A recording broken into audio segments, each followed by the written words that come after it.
1절에서 8절까지 말씀입니다. 창세기 4장 1절에서 8절까지를 교독하겠습니다. 아담이 그의 아내 하와와 동침하매 하와가 임신하여 가인을 낳고 이르되 내가 여호와로 말미암아 등남하였다 하니라.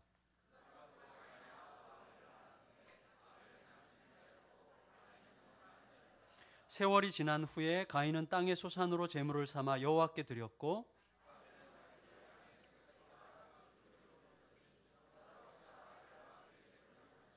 가인과 그의 제물은 받지 아니하신지라. 가인이 몹시 분하여 안색이 변하니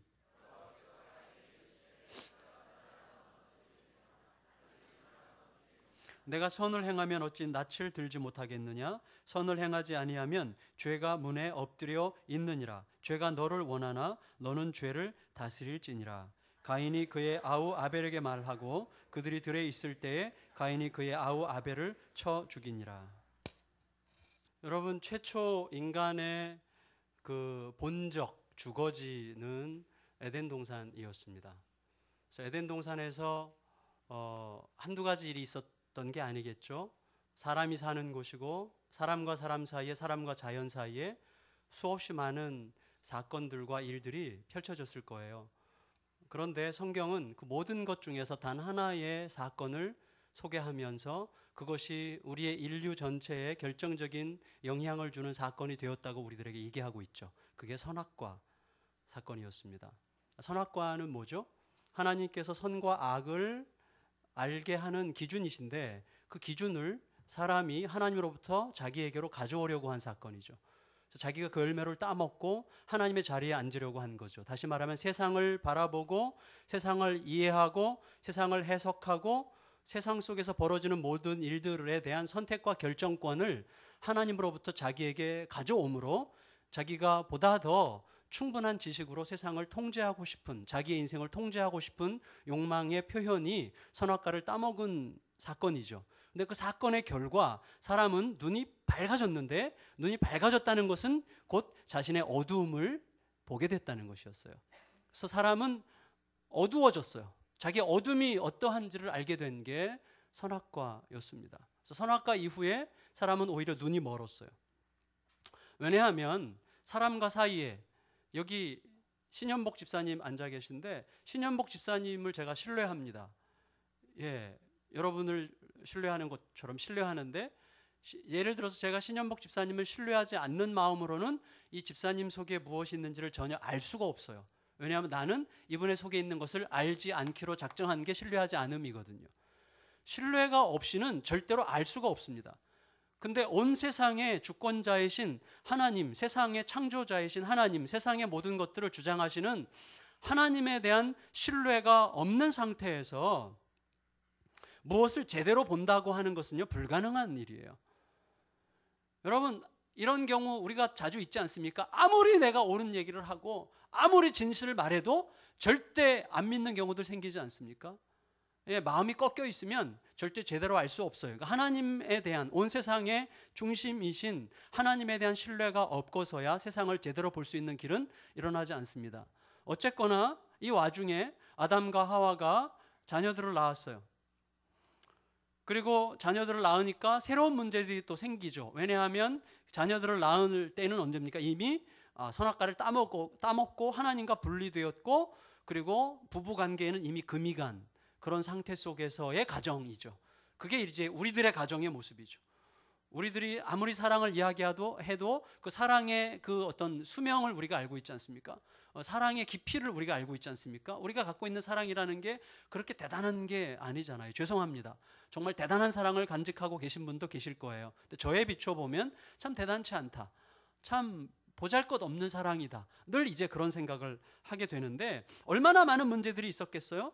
큰아이의 문제가 아물고 나면 둘째 아이 문제가 터지고, 질병이 찾아오고, 불의의 사고가 나고, 누가 시비 걸고 딴지 걸고, 말실수로 봉변당하고, 또 뭐 차가 부딪히고, 또 눈길에 또랑이 꼬나박고, 또 뭐 질병, 별의별 일들이 막 사방에서 가만두질 않는 거죠. 굉장히 많은 일들이 생기지 않았겠어요? 그리고 아담과 하와가 아까 말씀드렸던 것처럼 서로 금의가 있어요. 부부관계가 조금만 소원해지면 아담은 하와에게 얼마나 원망했겠어요. 예? 가정이 좀 어렵고 땅 파는 게 힘들고 먹고 사는 게 힘들면 도대체 그때 선악과는 따먹어가지고 이 여자가 막 이렇게 얘기했지 않았겠어요? 그러면 또 하와는 자기 입장에서 그때 줄 때는 넙죽 받아먹더니만 뭐 이러면서 이제 서로 막 싸우는 어떤 그런 가정에 엄청나게 많은 에피소드들이 그 가정에 꽉 차 있었을 거예요. 그런데 그 많은 이야기들 중에서 하나님께서 단 하나의 사건을 오늘 소개하셨어요. 단 하나의 사건만, 그게 바로 예배와 관계된 사건이었어요. 바로 예배의 사건이라는 거죠. 이게 너무나 중요합니다. 여러분, 다시 말하면요, 우리 모든 인생들, 모든 가정들을 대표하는 인류 최초의 가정에서 일어난 수천, 수백 가지의 수많은 사건들과 에피소드들 중에서 성경이 우리에게 의미심장하고 우리의 인생과 역사 전체에 가장 깊이 관여되어 있는 사건이라고 선택해서 소개하는, 그게 바로 오늘 본문 예배의 사건이라는 거예요. 이 예배의 사건은 뭘 뜻합니까? 우리들에게 예배는 하나님과 우리 사이의 수직적 관계임에 틀림없지만 하나님과 우리 사이에 있는 이 수직적 관계가 가족이라고 하는 이 수평적 관계에 어떤 결정적인 영향을 주는가 하는 것을 아주 적나라하게 보여주는 사건이 바로 오늘 본문의 사건이죠. 그래서 어떻게 예배가 우리들의 전 삶의 문제인가 하는 것을 보여주는 게 오늘 본문의 사건입니다. 전에도 제가 말씀을 드렸지만 인생에서 일어나는 수많은 문제들은 결국 단 하나의 문제로 귀결된다, 이렇게 이야기했습니다. 결국 하나님과의 관계 문제예요. 여러분, 하나님과의 관계라고 하는 것은요, 다른 것들은 다 소용없어, 하나님만 있으면 돼, 뭐 이런 어떤, 단순하게 말하면 그런 것이겠지만 사실은 하나님과의 관계 속에는 내 자녀와의 관계, 부부관계, 세상과의 관계, 일과의 관계, 모든 것이 포함되어 있는 것이 하나님과의 관계입니다. 하나님과의 관계는 오직 하나님과 나, 달랑 고립적이고 분리적인 이 관계만 있는 게 아니라 세상 모든 것들과의 관계가 하나님과 나와의 관계 속에 담겨 있는 것 아니겠습니까? 하나님 앞에서 드리는 예배가 내 영혼을 만족시키지 못하면 우리는 어떻게 됩니까? 우리 영혼은 말라가기 시작해요. 곤고해지기 시작하죠. 메마르기 시작합니다. 그리고 그 메마름이 우리들의 삶 전체에 막대한 영향을 끼치는 게 우리들의 인생 아닙니까? 그리고 그것을 대체할 수 있는 것은 아무것도 없습니다. 그러니까 하나님과의 관계가 전제되어 있고서야 비로소 사람도 세상도 우리에게 어떤 힘으로 작동하는 것이지, 하나님과의 관계가 전제되어 있지 않은 상태에서는 절대로 힘이 되지 못합니다. 여러분, 아담과 하와 이 두 사람 사이에 우리들이 너무나 잘 아는 스토리를 잠깐 요약해서 말씀드리면, 이제 두 아들이 태어났어요. 그 이후로 많은 자녀들이 태어났겠지만 일단 두 아들이 소개되고 있습니다. 맏아들은 직업이 농부고 둘째 아들은 직업이 목자입니다. 농부와 목자, 이건 뭐죠? 이 당시 그 시대를 대변하는 모든 직업이 딱 두 가지죠. 농부 아니면 목자죠. 그런데 세월이 지난 다음에 이 농부인 가인은 자기 땅에서 난 그 곡식 소산물로 하나님께 제사를 드렸죠. 그리고 둘째 아들 아벨은 양의 첫 새끼와 그 다음에 그 기름으로 제사를 드렸다고 이야기합니다. 그리고 중요한 것은 이들은 구약의 제사법을 알지 못했어요. 이후로 엄청나게 많은 세월이 지난 다음에야 하나님께서 시내산 앞에서 이스라엘 백성들에게 제사는 이렇게 드리는 것이다라고 이야기했기 때문에 가인과 아벨이 구약의 제사법에 따라서 제사 드린 사람들이 아니에요. 단지 하나님이 주셨다, 이 모든 것은 하나님으로부터 말미암았다는 것에 대한 감사의 표시로 제물을 드린 거죠. 그 일종의 예배라고 할 수 있겠는데, 중요한 건 뭡니까? 성경이 말하기를 하나님께서 아벨과 그의 제물은 받으셨지만 가인과 그의 제물, 그의 예배는 받지 않으셨다, 이렇게 말하는 거죠. 그래서 즉각적으로 우리들이 질문하게 되는 거죠. 이유가 뭔가? 하나님은 무슨 기준으로 한 사람의 예배는 받으시고 한 사람의 예배는 받지 않으신 것인가? 라는 질문이 즉각적으로 나오는 거죠. 거기에 대한 답을 여러분 알고 계십니까? 우리들이 보통 전통적으로 그렇게 배워온 것이죠. 첫째는 뭐죠? 그들의 제물에 문제가 있다. 왜냐하면 피 흘림이 없으면 죄사함이 없고, 그리고 제물은 피 흘림과 함께 드려져야 되는 것인데 아벨의 제사가 받아들여진 이유는 피 흘림이 있는 제사, 양을 죽여 피가 흘려진 제사였기 때문에 아벨의 제사는 받아들여졌지만 가인의 제사에는 피 흘림이 없지 않느냐, 이렇게 보통 이해하는데 이건 굉장히 아쉬운 해석이죠. 왜냐하면 아까 말씀드렸던 것처럼 가인과 아벨은 구약의 제사법을 몰라요. 꼭 피를 흘려서 제사를 드려야 된다는 법을 몰라요. 동시에 만일에 구약의 제사법을 따르더라도 피 흘림이 꼭 있는 것만은 아닙니다. 구약 제사법에도 소제라는 게 있어요. 소제. 곡식의 가루로 제사를 드리는 거예요. 이건 굉장히 거룩한 제사입니다. 그것으로도 충분히 온전한 제사예요. 여러분, 만일에 하나님께 드리는 제물의 종류가 하나님께 드려지는 제물, 예배를 받아들이시냐 받아들이시지 않느냐를 결정하는 조건이 된다면 그건 얼마나 많은 문제들을 야기하겠어요? 제물의 종류가 하나님께 받아들여지는 여부를 결정한다면 그건 굉장히 많은 오해들을 불러일으킬 수 있을 것입니다. 그래서 어떤 분들은 또 이렇게 설명하곤 합니다. 가인이 농사를 졌다는 것은 농경사회인데 사람이 육식을 시작했던 때는 언제죠? 창세기 6장 이후죠. 노아홍수 이후죠. 이때는 노아홍수보다 훨씬 전입니다. 그러니까 이때는 채식을 먹는 시대예요. 그러니까 이 곡물이 훨씬 더 주요한 그들의 음식입니다. 곡물이 소중한 거죠. 그리고 농경 문화는 농부는 정착 생활을 해요. 그 다음에 목자는 유랑 생활을 합니다.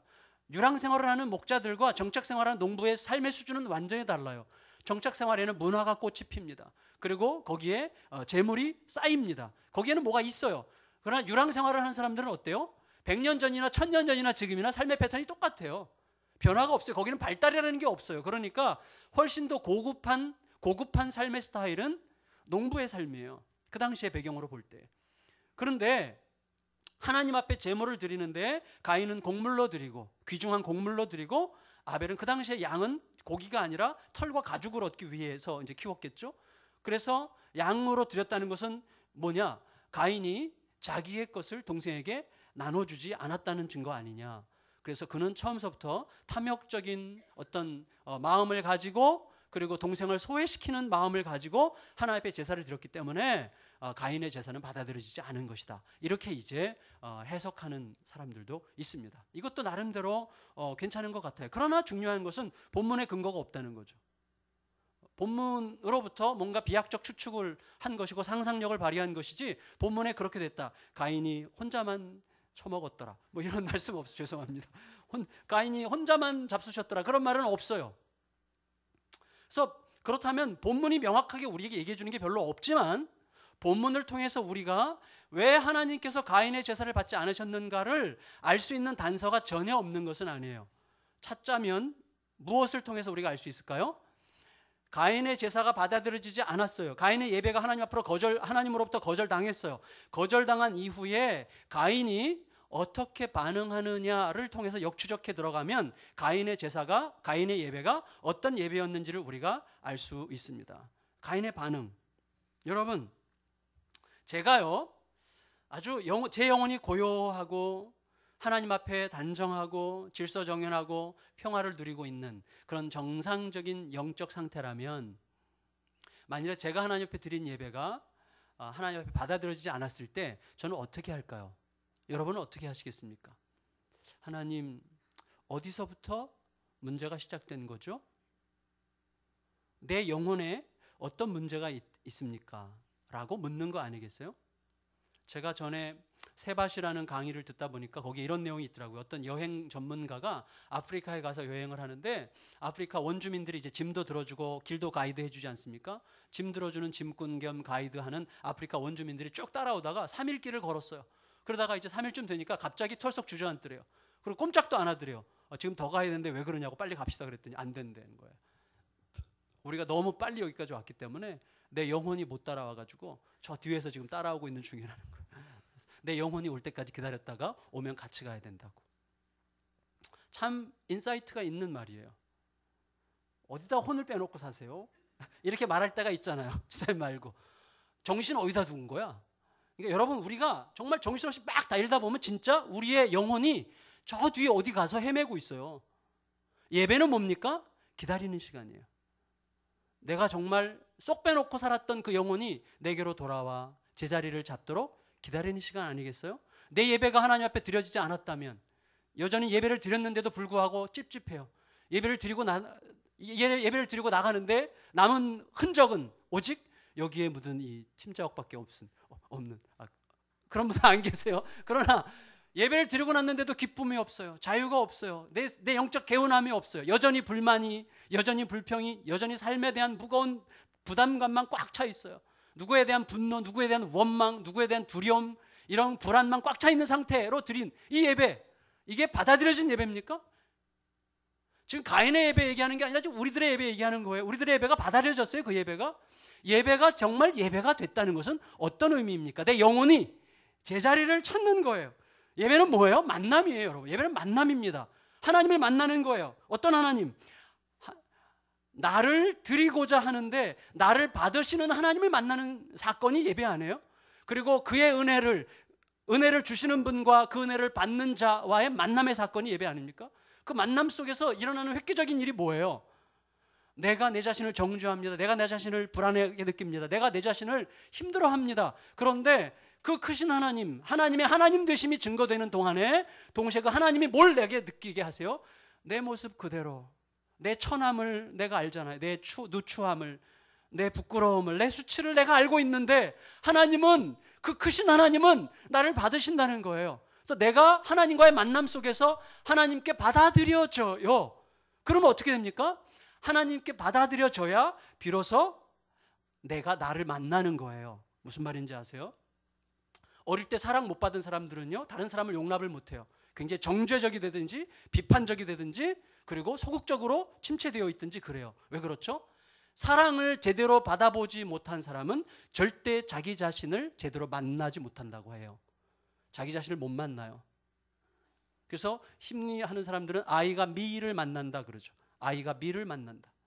내가 나를 만나는 사건이 있어야 되는 거예요. 그러기 위해서는요, 충분히 받아들여져야 되는 거예요.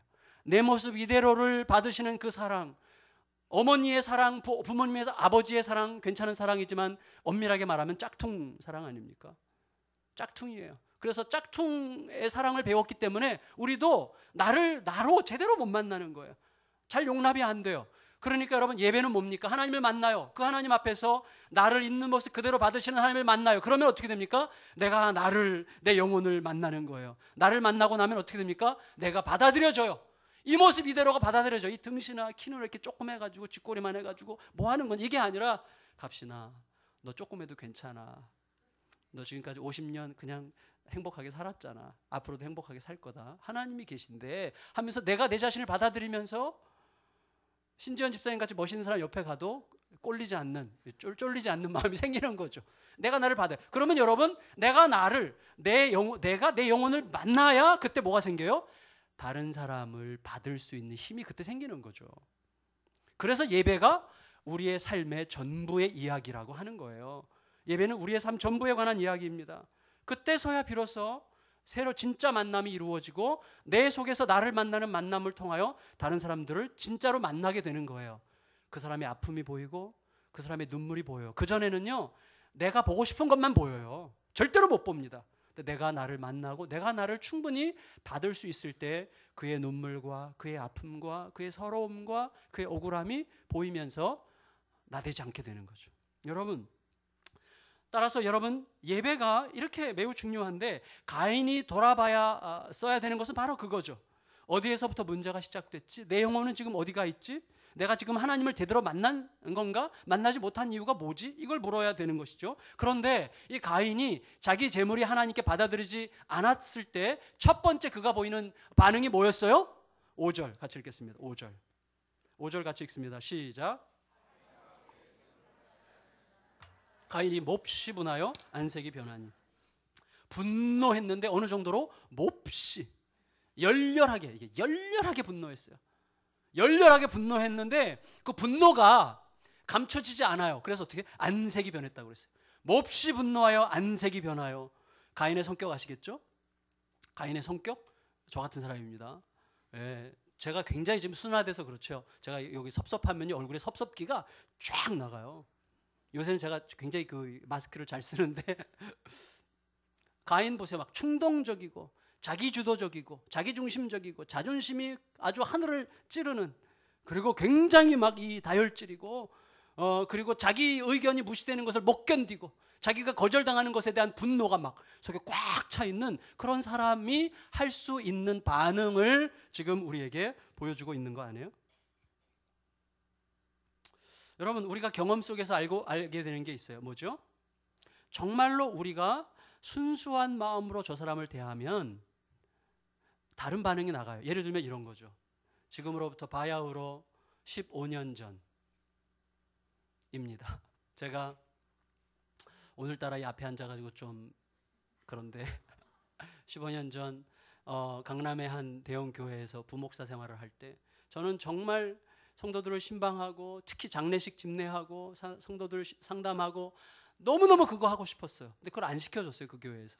그냥 맨날 사무실에 앉아가지고 아침부터 저녁까지 뭐 교회 10년 앞으로 교육계획, 뭐 교회 무슨 이런 것만 맨날 짜는 일만 혼자 한 거예요. 사무실 제 방을 하나 줘가지고. 그게 너무너무 지치고 정말 사람들 만나고 정말 야전에 나가고 싶은 거예요. 성도들 만나고 신방하고 같이 울고 막 같이 전도 다니고 특히 장례식을 너무나 집례하고 싶었는데 그래서 이제 계속 우겨가지고 또 건의하고 또 건의해가지고 드디어 따냈어요. 그래서 5교구 담당 저기 수서 뭐 개포동 이쪽이 이제 제가 담당 목사가 됐어요. 얼마나 기쁜지요. 막 신방 막 미친 듯이 신방한 거예요. 너무너무 행복하고 즐거운 거예요. 막 신방 다니고 그날도 이제 아침부터 저녁까지 신방하고 목동 누가 돌아가셔가지고 목동에 있는 병원에 늦게까지 갔다가 10시가 넘었을 거예요. 10시 한 반쯤 됐어요. 10시에서 11시 사이 됐을 거예요.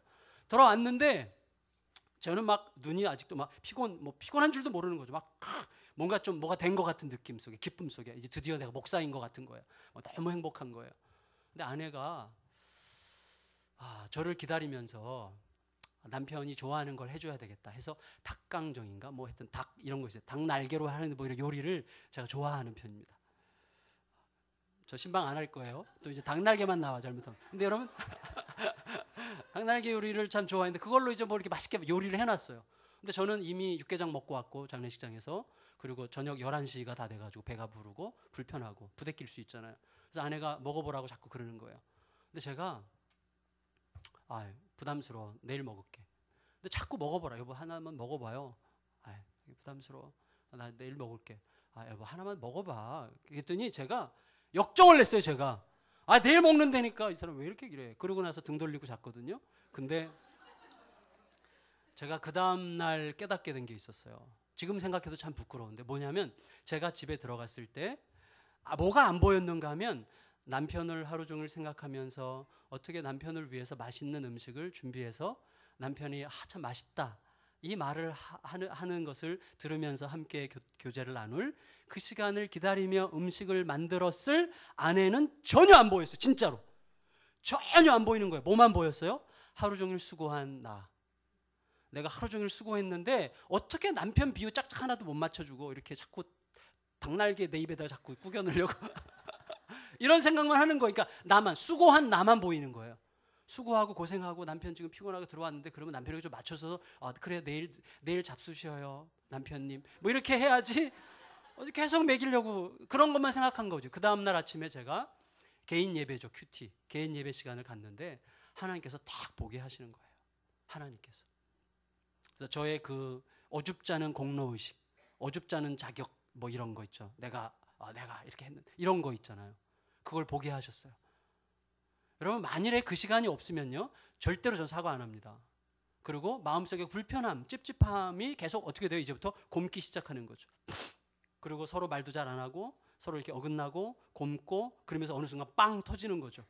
여러분 그런 일이 꽉 차 있어요 세상에. 그런데 예배를 드리기 때문에 아침에 하나님 앞에 예배를 드리기 때문에 내가 하나님 앞에서 어떤 마음가짐을 가지고 있는지가 딱 보이는 거예요. 야, 너 진짜 못났다. 그걸 하나님께 지적하시는 순간 바로 전화기 들어가지고 정말 자존심을 내려놓고 여보 어제 정말 미안했어. 네, 하나님께서 사과하라고 하셨어. 그렇게 제가 얘기했지. 네, 얘기했어요. 네. 아마 나 기억 안 나 그럴지도 모르겠어요. 근데 여러분 다시 말하면 가인은 처음부터 하나님과 만나는 예배가 아니었어요. 그가 분노하는 것을 보면 알 수 있어요. 그러니까 분노하는 것을 보면 뭘 합니까? 처음부터 자기 공로적 예배죠. 자기 주장이 들어간 예배죠. 예배를 드려준 거예요. 속되게 말하면 예배를 드려준 거죠. 상대를 여러분 선물을 누구에게 할 때 정상적으로 이론적으로 정상적으로 말한다면 내가 누군가에 선물을 준다는 것은 무엇입니까? 그 사람의 필요를 생각하면서 선물을 주는 거죠. 그런데 이 선물이 그 사람의 마음에 안 들면 어떻게 해야 됩니까? 그래 미안해. 내가 당신의 마음을 잘 몰랐군요. 바꿔다 줄게요. 뭐가 원해요? 이렇게 말하는 게 정상이죠. 그런데 선물을 줬는데 상대방이 마음에 안 들어하면 우리는 어떻게 돼요? 섭섭하죠. 왜죠? 내가 선물하는 목적이 상대방의 필요가 아니었기 때문이에요. 뭐예요? 선물하는 나가 인정받고 싶은 거죠. 선물하는 나에게 주체가 있는 거죠. 예배도 똑같아요. 여러분 어떤 분들은 좀 유치한 얘기지만 어떤 분들은요 예배를 협박용으로 쓰지 않습니까? 자기 아내한테 당신 계속 그러면 나 예배 안 갈 거야.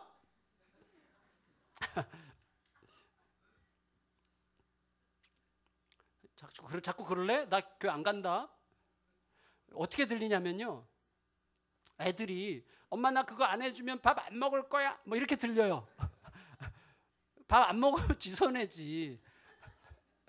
여러분 좀 초신자들이 그러는 건 제가 충분히 이해합니다. 예, 초신자들은 그래도 돼요. 이해가 다 됩니다. 그러나 5년 10년 내내토록 이거 울고 먹는 사람들이 있어요. 그분들은 정말 시험에 들어도 관계없어요. 여러분 회개하셔야 됩니다. 정말로. 결국 내 손해예요. 내 손해. 뭐 예배 드려주는 거 아니에요. 여러분 자신을 돌아봐야죠. 자신을 돌아봐야 돼요. 그러니까 아주 화려한 유치함 협박 이런 게 없어야 됩니다. 예배는 정말로 하나님 만나는 사건 아니겠어요? 얼마 전에 제가 지난 주간에 그 저희 페이스북이라는 그 SNS 있잖아요. 거기 이제 페이스북 친구 중에 성남에서 목회하시는 유 무슨 목사님 아주 훌륭하신 목사님인데 그분이 이제 글을 올리신 걸 제가 봤어요. 보니 이분이 어느 집회에 이제 참석하려고 가시는데 엘리베이터 앞에서 모녀가 그렇게 싸납게 막 서로를 흘겨보면서 싸우더래요. 막 엄마는 딸을 막 잡아먹으려고 그러고 딸은 엄마를 막 멸시하면서 이러고 사람들이 보건 안 보건 막 그렇게 막 대놓고 싸우더래요. 엄마랑 딸이. 그럴 수 있죠. 그런 모녀들 있잖아요. 여기는 없어요. 근데 그래갖고 좀 마음이 안 좋더래요. 참 어떻게 저렇게 모녀가 저렇게 대놓고 사람들 많은데 싸울까. 그리고 이제 집회에 참석했는데 이제 특송 순서가 됐는데 그 모녀가 나오더래요. 그 모녀가 특성하러 나오더래요. 특성하러 나왔는데요.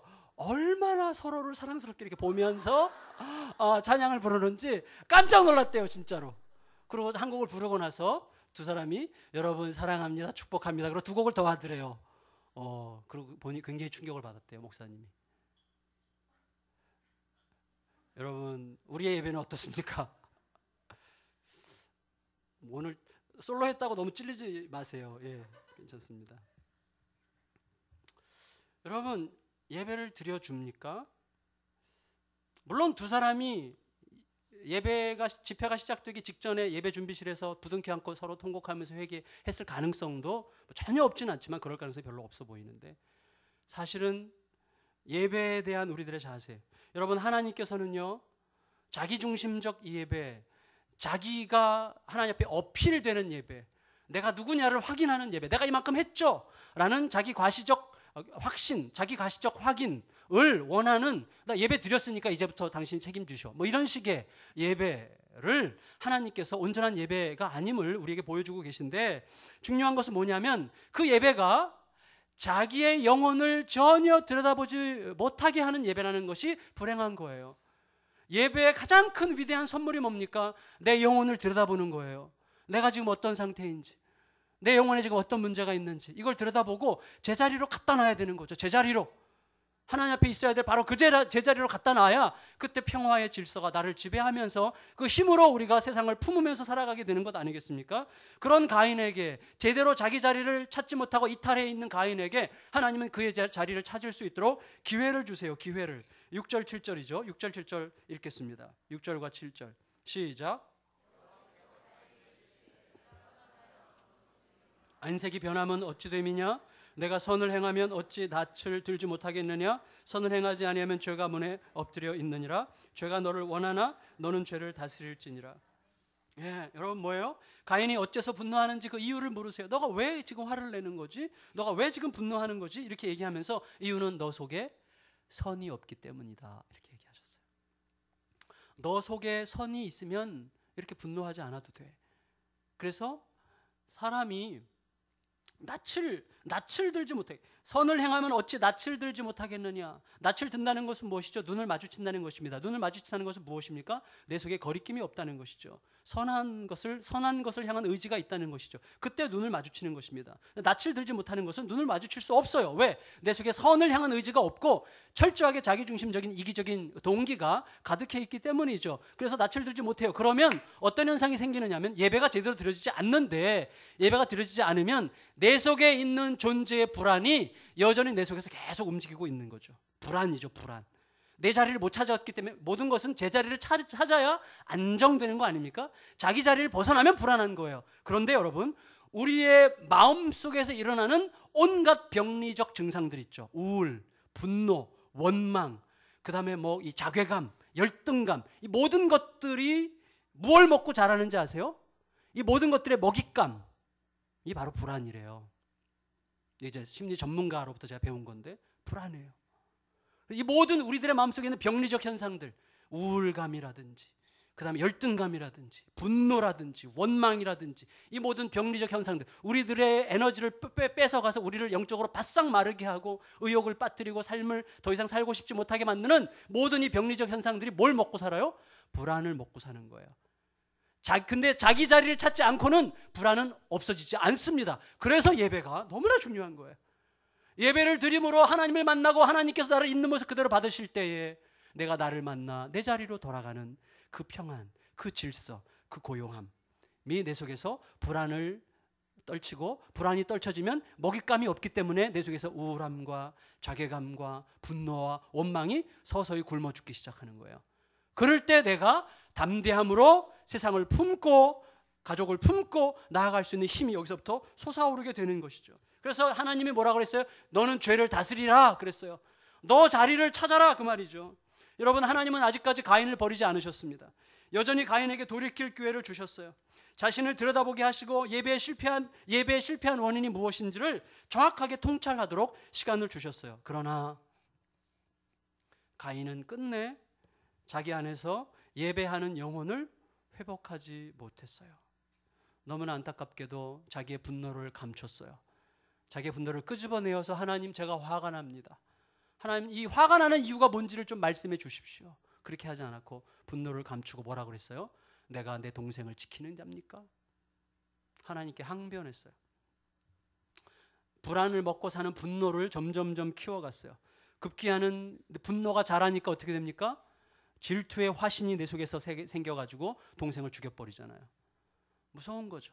하나님 앞에 예배가 잘못 드려지고 제대로 질서가 잡히지 않은 결과 자기 동생을 살해하는 자까지 가요. 그러면 자기의 라이벌이 제거됐기 때문에 이제부터 편안합니까? 절대 그렇지 않죠. 이제부터는 자기 손에 묻은 동생의 피가 계속해서 외쳐요. 살인자, 살인자, 살인자. 그래서 예배에 실패한 결과 이제 가인은 평생토록 살인자라는 자기 피 묻은 손에서 외쳐지는 그 소리를 들으면서 평생을 두려움에 떨면서 살게 되는 거죠. 그 결과 가인이 어떻게 됩니까? 그 두려움에 몸둘 바를 모르다가, 그리고 성경 말씀에 보니까 더 이상 가인은 예배하지 않습니다. 이게 가장 큰 저주예요. 더 이상 예배하지 않는 인생이 돼버렸어요. 그러고 나서 어떻게 됩니까? 예배하지 않으니까, 나를 지켜줄 자가 없으니까, 나를 있는 모습 그대로 받아들여질 아버지가 계시지 않기 때문에 나와 내 가족들을 책임질 사람은 오직 나뿐이야 라는 두려움으로 가득한 자기 보호적 정신으로 어떻게 합니까? 5장에 가면 성을 쌓죠. 에녹 성을 쌓죠. 성을 쌓고 그 안에 자기 가족들이 머물러요. 점점점 세상으로부터 고립되죠. 세상으로부터 점점점 고립된 사람들의 특징이 무엇입니까? 공격적이거나 굉장히 자괴감에 빠지거나 둘 중에 하나죠. 공격합니다. 그러나서 이 성, 자기중심적인 이기심을 버리지 못한 자기 보호의 정신으로 가득한 이 성, 이 결국 어디로 가는 거예요? 창세기 10장에 탐욕의 성 바벨로 가는 거예요. 바벨은 하나의 도시입니다. 바벨의 도시로 가서 마지막 요한계시록에 마지막에 멸망할 도시가 바벨론인데, 큰 성 바벨론, 그 정신으로 계속 이어지는 거예요. 예배가 어느 순간 제대로 회복되지 않으면 끝없이 이런 악순환으로 꼬이고 또 꼬이고 곪고 썩고 무너지고 그리고 엉키고 이런 일들이 계속되는 것이 삶이죠. 그게 인생이죠. 그리하여 예배가 우리의 삶 전체와 너무나 긴밀하게 관계되어 있는 것입니다. 말씀을 정리할게요. 여러분, 이번 한 달, 1월 한 달 동안 내내토록 마음속에 기억해 주세요. 예배에 성공하면 모든 것에 성공한다. 이거 절대로 잊지 마십시오. 예배는요, 내 무엇을 하나님께 요구하고 내 무엇을 하나님께 관철시키기 위해서, 그리고 내가 하나님으로부터 무엇을 얻고 무엇을 받으려고 하기 전에 하나님을 하나님으로 만나는 사건이에요. 하나님을 하나님으로 만나는 사건. 그래서 여러분, 우리 찬양팀은요, 예배 전 찬양을 좀 하나님을 높이는, 하나님을 경배하는 찬양을 많이 좀 드려주세요. 그래서 그 찬양을 드리면서 여러분, 하나님을 높이고 하나님의 하나님 되심을 내 속에서 경험하면서 하나님이 나의 모든 것이심을 인정하고 그 하나님이 나를 어떻게 품으시는지, 내 모습 이대로를 어떻게 품으시는지를 경험하면서 그 감격과 눈물 속에 예배를 드리는 동안에 내가 나를 만나고 내 영혼이 제자리로 돌아와서 내 속에 고요한 평화가 있고, 예배에 일어날 때는 내 속에 담대한 견고한 힘이 있어서 내 자녀들을, 내 아내를, 내 남편을, 내 가족들을, 세상을 새로운 눈과 통찰로 바라보고 품을 수 있는 그 힘으로 일어남으로 말미암아 궁극적인 삶의 인생의 승리자들이 다 되는 우리 모두가 될 수 있기를 예수님의 이름으로 축원합니다. 축원합니다. 우리 같이 주보에 있는 찬양, 완전하신 나의 주, 이 찬양 부르고 기도하겠습니다.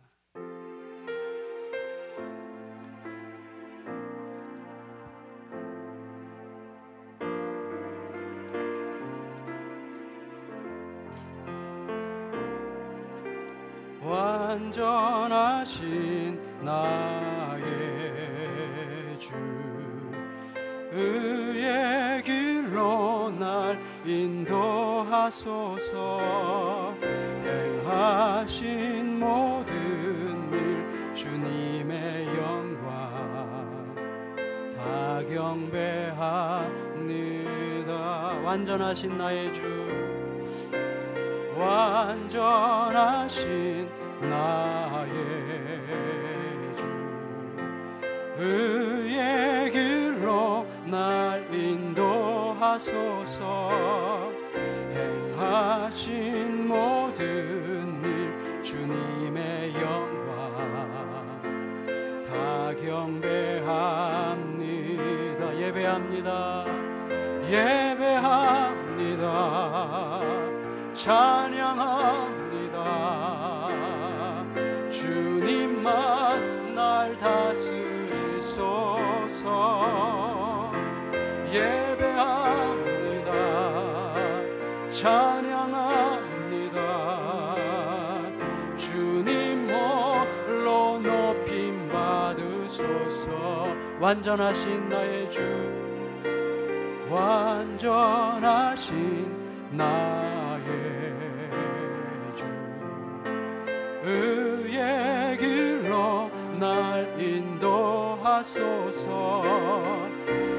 행하신 모든 일 주님의 영광 다 경배하니. 예배합니다. 예배합니다. 찬양합니다. 주님만 날 다스리소서. 예배합니다. 찬양합니다. 주님 홀로 높임 받으. 예배합니다. 예배합니다. 찬양합니다. 주님만 날 다스리소서. 예배합니다. 찬양합니다. 주님 홀로 높임 받. 예배합니다. 찬양합니다. 예배합니다. 찬양합니다. 주님만 날 다스리소서. 예배합니다. 찬양합니다. 주님 홀로 높임 받으소서. 여러분 이 시간 합심해서 하나님 앞에 잠시 기도하겠습니다. 하나님, 내가 참 예배자가 되게 하여 주시옵소서. 예배를 통하여 하나님을 하나님으로 만나게 하시고 나를 받으시는 하나님을 만나게 하시고 그리하여 내가 나를 만나게 하시고 내 영혼이 제자리로 돌아오게 하시고 그리하여 가족과 세상을 품고 담대한 능력으로 세상을 이기며 궁극적인 최종의 승리자의 삶을 살게 하여 주시옵소서. 다 같이 합심하여 하나님 앞에 기도하겠습니다.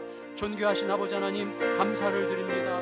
아버지 하나님께서 우리에게 예배를 묵상하게 하심을 진심으로 감사를 드립니다. 하나님 아버지, 가인의 실패한 예배를 반복하지 않기를 원합니다. 내 마음을 살핍니다. 순전한 마음으로 자기 공로와 자기 의를 앞세우면서 하나님 예배를 드리지 않기를 원합니다. 참으로 어린아이와 같은 순전한 심령으로 주님을 경배하며 주님을 예배합니다. 주여 만나 주시옵소서. 하나님을 하나님으로 만나게 도와주시옵소서.